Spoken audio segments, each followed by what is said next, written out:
Hi there, and welcome to Trainer Nick Talks Marvel. In this series, which I'll be hoping to make weekly, I'll be talking about various Marvel Comics things that I enjoy. But Trainer Nick, you talk about Pokemon things. Marvel isn't Pokemon, what are you doing? My counter-argument to you is, Pokemon is marvelous.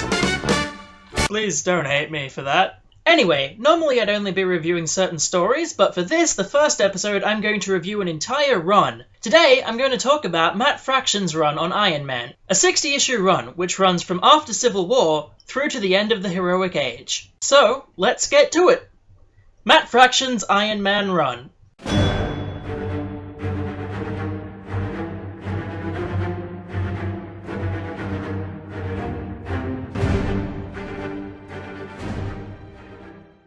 First of all, Fraction's run begins with the 5 Nightmares, where Tony Stark explains the 5 different things that he's most afraid of. Among these fears are Tony being caught drunk while piloting the Iron Man suit again, possible foreshadowing, and then the fear that someone else might make better technology than he can and use it for evil instead of good, which, in a technology-based comic like Iron Man, is a pretty real fear. Throughout the 5 Nightmares, Tony battles Ezekiel Stane, the son of Obadiah Stane, who has indeed found a way to make better technology than Tony does for weapons. I'm not going to do too many spoilers, but basically it's movie Extremis with more superpowers. The run then takes a break a bit for Secret Invasion to happen and then picks up right after Secret Invasion. Tony's Extremis powers are failing him, and Norman Osborn is pretty much king of the world now, being the head of S.H.I.E.L.D., which, with the recent Superhero Registration Act, would be a very bad thing, considering that would give Norman Osborn, aka Green Goblin, the identities of every superhero that was ever registered. So Tony, being the smart guy that he is, deletes all of this data from the S.H.I.E.L.D. databases, leaving the only copy of it in his brain. And how does Tony deal with this? Why, he deletes his brain, of course. You see, the Extremis power boost given to him in 2003, in the storyline Extremis, pretty much turned Tony Stark's brain into a giant computer, meaning that all of his memories are saved as data. Tony can delete this data, but in order to do so, he has to be inside one of the Iron Man suits. At the same time, deleting the data makes him progressively less intelligent, meaning he has to jump from his advanced suits into less advanced suits as he goes. He must do this suit jumping all the while on the run from S.H.I.E.L.D. and Norman Osborn, who's dressed himself up as the Iron Patriot. And all of this culminates in Tony Stark ending up in his Mark I armor that he built in the cave with a box of scraps, because it's the only suit simple enough for him to run.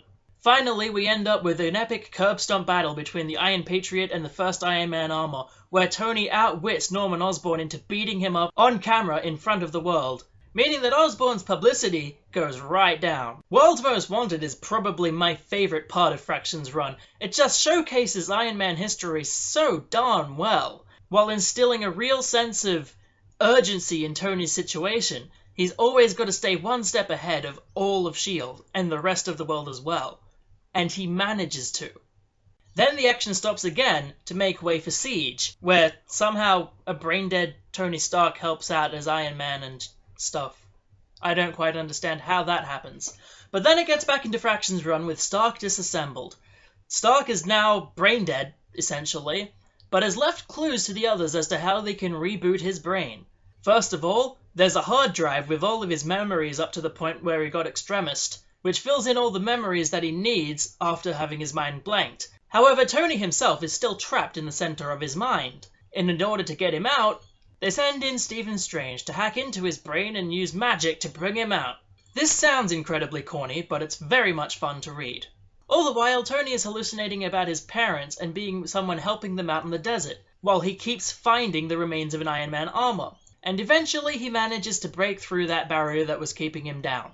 And here we see one of the big twists of the Fraction run. Because all of his memories that he has now are before the Civil War, Tony Stark has no idea of the status quo anymore. He can bluff his way through most of the time, but at other times he's left woefully ignorant. This calls a big question for Tony Stark, which is, would he actually go through with the Civil War again? And eventually he decides, yes he would, because he believes that he was doing right. Which sort of rules out the possibility at all that Civil War was caused by a malfunction in Tony Stark. Following that, we have the Stark Resilient story. The Stark Resilient storyline is basically Tony Stark saying, I've got this fantastic new repulsor technology, and if you want some of this action, you're going to need to get in on the ground floor. Finance me, and I promise it'll be worth your money. Meanwhile, of course, he's being sabotaged by old enemies. This time from the Hammer ladies, the daughter and granddaughter of Justin Hammer, who are just as technologically evil as he was. All this threat comes to a standstill, and Pepper reveals that Tony built her a new rescue armor. So that's pretty exciting too. Then it was time for Fraction's Annual, which examined the backstory of the Mandarin, one of Tony's most well-known foes. Essentially what happens is Mandarin hires a film director to make a movie documentary about his life. And everything goes horribly wrong. Mandarin tells lots of lies about his backstory, and the director somehow figures it all out from various passerbys and randoms on the street. So he gives up on Mandarin's magical movie, and continues on with whatever it was he was doing, and runs off into the night, so that he can avoid death by Mandarin. The rest of Fraction's run deals with Mandarin's interactions with Tony Stark and trying to ruin everything he's ever done. To do this, he hires Ezekiel Stane, who is still alive after his escapades in Five Nightmares, and when I say hires, I mean forces to do his bidding with the magical mind control ring in his fingers. Essentially, Mandarin's plan is this: capture Tony Stark, use Ezekiel Stane and Tony Stark's genius to build this machine, which will somehow house the magical gods within my rings, so that they can... That part's not very much explained. Get free, take over the world, destroy the world, I don't know. It's not very well explained, but still, it's pretty cool. It also goes to great lengths to show us that Mandarin is kind of incompetent.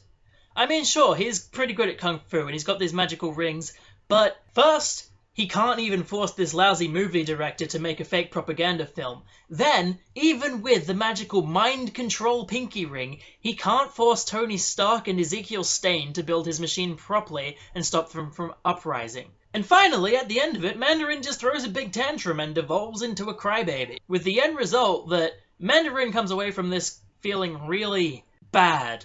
Which I don't have a problem with. In the end of Fraction's run, Tony decides to leave Stark Resilient behind, even taking his name off of it and leaving it as just Resilient.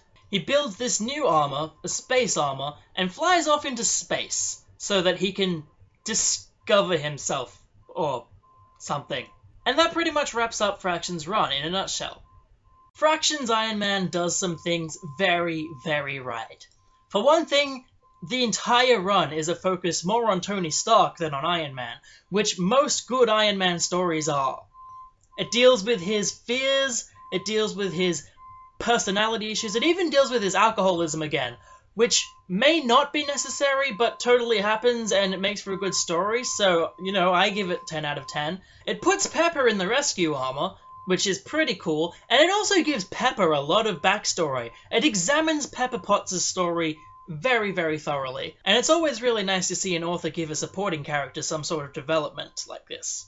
The run also deals with Tony trying to patch up his relationship with Thor, which got really messed up after the Civil War, and finally, Fraction's run gave us the Bleeding Edge armor, which was really cool. The Bleeding Edge armor is essentially liquid metal, which can form itself into any shape that Tony Stark desires it to.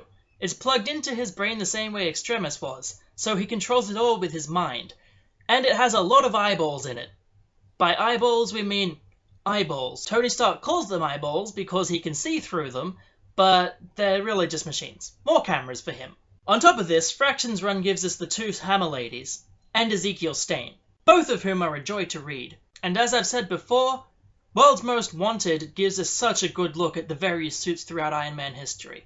So that's a plus. If I was going to have a problem with Fraction's run, it'd probably be that Mandarin is very, very heavily featured at the end. In fact, the whole, at least final third, is entirely Mandarin related, which doesn't really make me happy because I'm not a fan of Mandy, and I would have liked to have seen different villains turn up. But, you know, that's only a small fault. There is also the fact that it makes Rhodey give up the War Machine armor for this thing. I'm sorry about the spoilers there, but, you know, that happens. And the War Machine armor was way cooler. This thing looks like Tron. Also, bringing up the alcoholism plot again was sort of not necessary. The alcoholism plot is fine and dandy, but it forms a large basis of the second half of Iron Man's conflict. But aside from that, Fraction's run is still quite damn good. Overall, I fully recommend reading the entirety of Matt Fraction's Iron Man. It's just so well written, the dialogue is great, the art is beautifully done. Top-notch work, LaRocca. That is some spectacular, beautiful artwork. Especially looking at any of the mechs in this, because the mechs are super fantastic. The great thing is, you can get in at the start of Five Nightmares and finish at the end of The Future, and you don't have to know anything else about Iron Man, except possibly what Extremis is. What this means is that Fraction's Iron Man run essentially works as a self-contained Iron Man story, and it has everything that it needs to have. It tells you every character flaw that Tony Stark has ever had. It tells you every good thing about Tony Stark. It also tells you quite a lot about the main villain that everyone remembers, the Mandarin. It even goes so far as to talk about Obadiah Stane and Justin Hammer, which are the only two other Iron Man villains that anyone bothers remembering. All in all, Matt Fraction has done a spectacular job writing Iron Man, and I was very sad to reach the end of it. He led me into reading more Thor because he's got a run on that, and he's also currently doing a run on Hawkeye. So go and check those out if you want to, or because I told you to. So that was Trainer Nick Talks About Marvel. If you want to see more of me talking about Marvel, then wait for next week. But, subscribe to me so that you can actually be notified about it, and like this video as well, that way I'll know that you want it. Leave me a comment if you want to know more, or if you've actually read the story and you wanted to discuss it, or don't leave a comment if you're really boring. If you want to see me review this game here, Marvel Legendary, then there's a button there now. And if you want to see me talk about Pokemon stuff, then it's on the other side. Thanks for watching, and I hope this has inspired you to go and read some Iron Man. I'll be back next week. Ciao.